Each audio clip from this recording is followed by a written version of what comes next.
Now you're talking about sneaky, dirty, underhanded people that want to kill our civilians. They want to go after our civilians. They want to kill not only our civilians, all over the world. And it's going to be stopped. It's going to be stopped.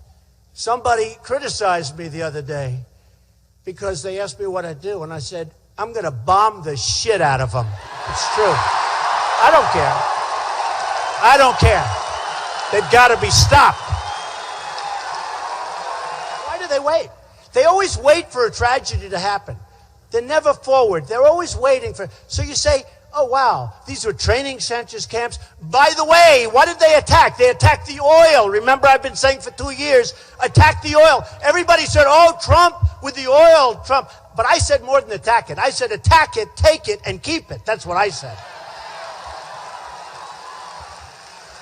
So now they're attacking the oil. And a couple of the people said, you know, that was really Trump's idea. I've been saying this for 2 years. Because a big source of their wealth is the oil. They're making $1 million a day. A lot of money. Making $1 million a day.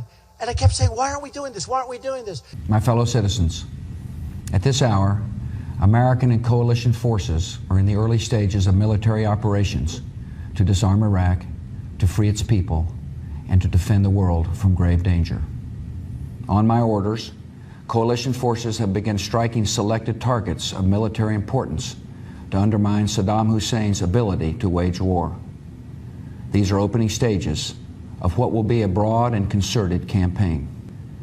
To all the men and women of the United States Armed Forces now in the Middle East, the peace of a troubled world and the hopes of an oppressed people now depend on you. That trust is well placed. So you would keep troops in Iraq after this year? I would take the oil. I don't understand how you would take the. Does that mean keeping troops there or staying involved in Iraq? You heard me. I would take the oil. The people you liberate will witness the honorable and decent spirit of the American military. So you will guarantee that we will have a presence, that we will spend money, send troops, do whatever it takes in order to secure access to oil? Money. We will make a fortune. We will make money. They have $15 trillion worth of oil in Iraq. $15 trillion. We will make a lot of money. We will not lose that oil. We come to Iraq with respect for its citizens, for their great civilization, and for the religious faiths they practice.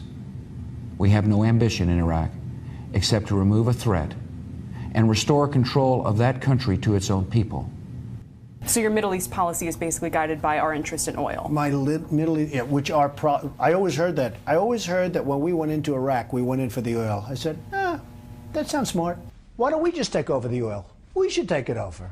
We should come in. Well, I don't want to give it to Iran. Should we be running Iraq right now? We should be running the oil. You know, when they announced the war, and everybody smiles, oh, except the smart people. The smart people don't smile. See, when they announced the war with Iraq, a few very smart people said, oh, that war is really smart because we're going to take over the oil. Unfortunately, Bush didn't have that in mind. You know, in the old days, you'd have a war, and you'd win the war. And to the victor belong the spoils. You know that. Look at Iraq. Look at the mess we have after spending $2 trillion, thousands of lives, wounded warriors all over the place who I love. Okay, all over. We have nothing. And I said, keep the oil. And we should have kept the oil, believe me. We should have kept the oil. The people you liberate will witness the honorable and decent spirit of the American military.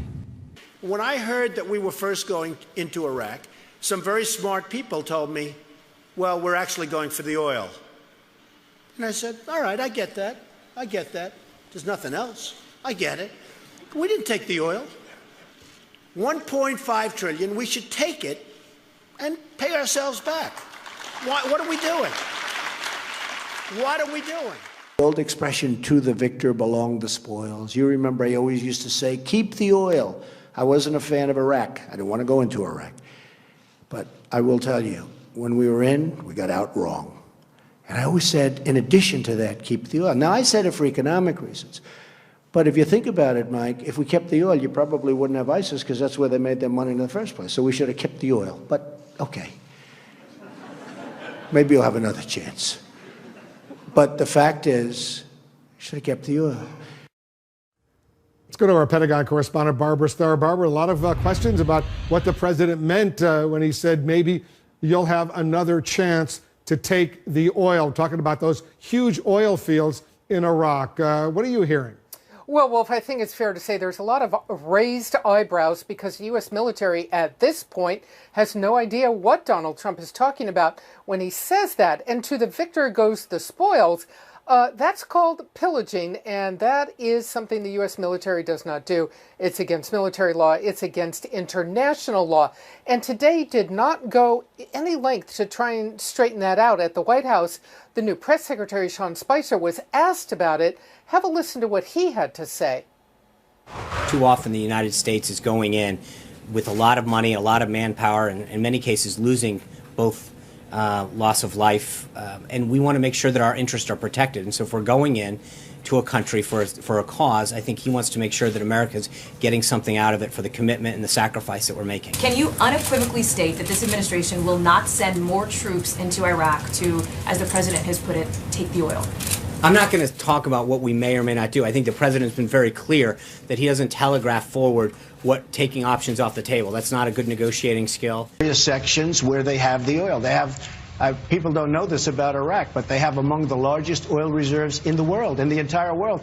And we're the only ones. We go in, we spend $3 trillion, we lose thousands and thousands of lives, and then, Matt, what happens is we get nothing. You know, it used to be to the victor belong the spoils. Now, there was no victor there, believe me, there was no victor. But I always said, take the oil.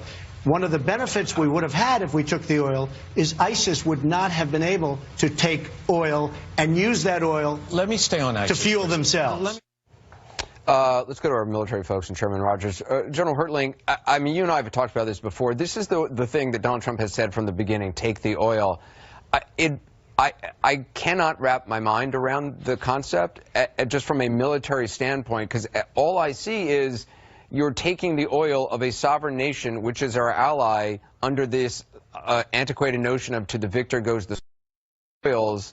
They're supposedly our ally, and for the percentage of the country that doesn't hate us already, wouldn't that turn everybody else against the United States if we are stealing Iraq's oil? Well, not if we were in the 16th century, Anderson, but unfortunately we're not. We're in the 21st. And yeah, I've heard Mr. Trump say that. It's on a long list of things that I've heard him say about what the military can and can't do. Having been in northern Iraq, where a good portion of the oil is for almost 2 years, I can tell you I can't wrap my head around it either. So I'm glad he, as a businessman, knows how to do that.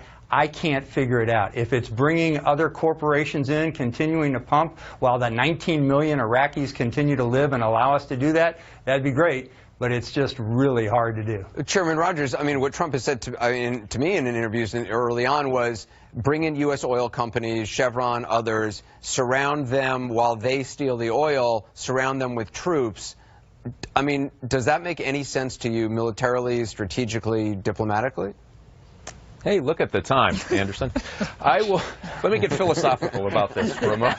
Really? We got a lot of time. We can go to the 10 o'clock hour if you want. Yeah, exactly. Just let me get philosophical for a minute. In the early sweep-up of the war, I will tell you, this was a very popular political position amongst Republicans and Democrats. In every town hall I had as a member of Congress, this was an issue. People saying, well, why don't we have that? It's popular in bars, too, but it doesn't mean that it's... Let me just get to where we were. And my explanation would probably be the same today. We do negotiate a percentage of the revenues from that oil. Matter of fact, the Saudis were committed so much oil in certain circumstances. Other countries committed certain amounts of oil in certain circumstances. So when you say take it, I never did hear him say steal it.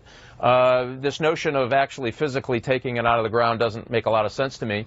But this notion that a percentage can be negotiated to cover U.S. costs, especially ground operations, unrealistic. And by the way, that actually happened during the course of the war. But that is actually not his plan. His plan is get Chevron, get the American oil companies in, surround them with U.S. troops, and so what you meant to say is percentage of the revenue. I think I heard you say that. Colonel Layden, I mean, just from again, I just think of the reaction of our allies in the rest of Iraq, how they feel about us taking the oil, which is their future.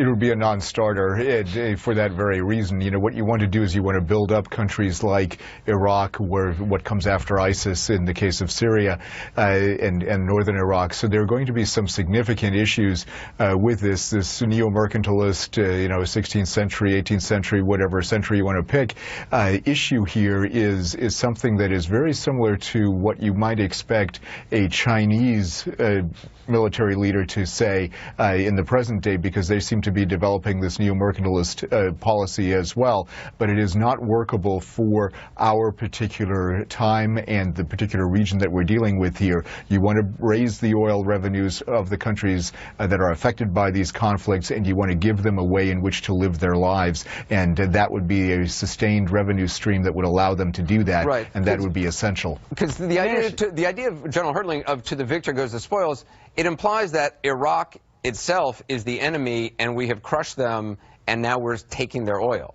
It implies more than that, Anderson. It implies that the U.S. military that's there is a mercenary force to do these kind of things. Look, there are 18 battlefield cemeteries throughout Europe from World War I and World War II. When you go to those grounds, the people who monitor those cemeteries that have U.S. soldiers in it say, this is the only place that America claims as occupied territory, the places where they buried their dead. We are not, it is not American way of war to go and occupy a land, steal its resources, rape its women, and do the kind of things that Mr. Trump is saying. It is, again, a simplistic approach that's appealing to a certain percentage of Americans. It's worth being really specific about this, because it's one thing to campaign for president by saying you wish the U.S. military would have looted, would have pillaged, would have stolen resources from a country that we were occupying. It's one thing to run for office saying you wish that U.S. forces had committed, incidentally, that war crime and pillaged the countries that we became responsible for as an occupying force once we toppled their government. It's one thing to say that as a candidate, but once you are saying that as the commander-in-chief of the U.S. military, once you're saying, as commander-in-chief, that the U.S. military should steal the oil from countries where our military is operating, and that we might have a chance again to do that in the future. Think about what that means for U.S. troops who are on the ground right now, working with local forces in all of these countries where we haven't stolen the oil, where we've never said before that we were going to steal the oil, where there were lots of local suspicions that we might, and we had to defeat those local suspicions. And presumably those local forces would feel very strongly about us not stealing the oil. Think about what that means for U.S. forces serving in those countries abroad right now. On a statement that the president made on Saturday, can you, and I just want to clarify your answer here, can you unequivocally state that this administration will not send more troops into Iraq to, as the president has put it, take the oil? I'm not going to talk about what we may or may not do. I think the president's been very clear that he doesn't telegraph forward what taking options off the table. That's not a good negotiating skill. That's not how he works. There's a reason he's been successful at negotiating, is because he does it in a way that doesn't telegraph to people what he's going to take on or off the table. Whether or not you are going to talk about what we may or may not do, the fact that that is on the table makes this actually not a hypothetical scenario anymore, because that's policy. That's now policy. The White House, the President of the United States, has just communicated to the American people and to the world that U.S. troops in oil-producing regions around the world might be there to take the oil from these countries. That very well could be why they're there.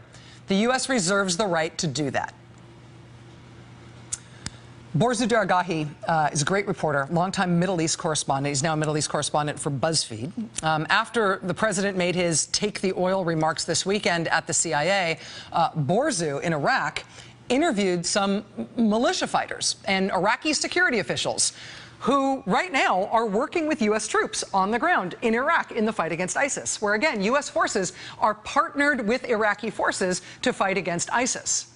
I mean, U.S. forces spent part of the last week blowing up dozens of boats on the Tigris River outside of Mosul to stop ISIS fighters from using those boats to get away from Mosul as Iraqi ground troops continued to clear ISIS out of Mosul. I mean, there are 5,000 plus U.S. troops in Iraq right now who are engaged in the fight against ISIS alongside Iraqi forces. Except now, the new president of the United States says the reason U.S. troops might be there is to get our hands on Iraq's oil. So Borsut Argahi talks with Iraqi fighters to get a reaction to this, and these Iraqi fighters tell him exactly what you think they would say. They say exactly what you or I would say if we found out that some foreign country that was ostensibly here to help us was actually here to steal America's natural resources. Quote, "He cannot do it. He cannot succeed. Of course, I would fight the Americans if they came for the oil. Quote, there's no way Trump could take the oil unless he launched a new military front, and then it would be a new world war." Say these folks who are right now fighting with U.S. troops. The Senate Foreign Relations Committee tonight approved the CEO of Exxon to be America's new Secretary of State. It was a pure party line vote. Senator Marco Rubio of Florida soaked up a bunch of good press about his hypothetical courage and his hypothetical nonpartisan patriotism when he said that he might vote against the Exxon CEO to be Secretary of State because he had real concerns. But of course, naturally, Marco Rubio cast a yes vote for the Exxon CEO. The vote was a party line vote. And the Exxon CEO, Rex Tillerson, now has no barrier to being approved for that position. His vote, his nomination will pass on the floor as well.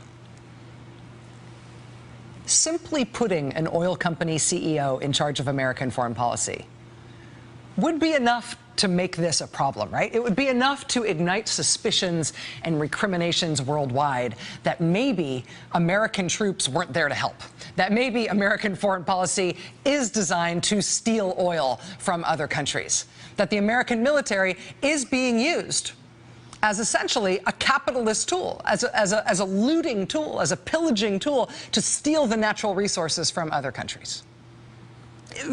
Having an oil company CEO be in charge of our foreign policy would be enough to create those worries. But it's not worries anymore. You're not hinting at it anymore when the president just flat out says, yeah, that's our new policy, and then the White House spokesman backs it up. That was very dangerous to U.S. interests when it was a hypothetical, when it was a suspicion, when it was a conspiracy theory. But now it is U.S. policy. And the people who are going to face the threat from it are American troops who are already in harm's way in Libya, in Iraq, in Syria. Gordon Trowbridge was deputy press secretary at the Pentagon this time last week. Today, he no longer is.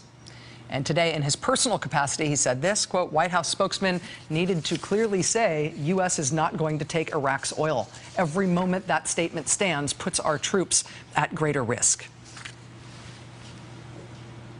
If you are a military family, if you have got friends in the military, if you know somebody who is deployed or is deploying, this, we're going to take your oil, that's American policy now, we're going to take your oil, that has just shifted the ground underneath your boots. Our military has incredible technology and incredible reach, and they take incredible risks.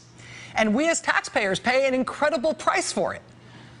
But we support our troops, and we respect their sacrifice, and we worry about the dangers that they face. We do not want them to face unnecessary danger. And we very rarely have to worry that the danger that they face emanates from our own government. But until they fix this, until the new administration fixes this, they have created a daily, clear, and present big new danger for every American who is serving in an oil-producing country abroad, as if their mission wasn't dangerous enough already. I'll be right back.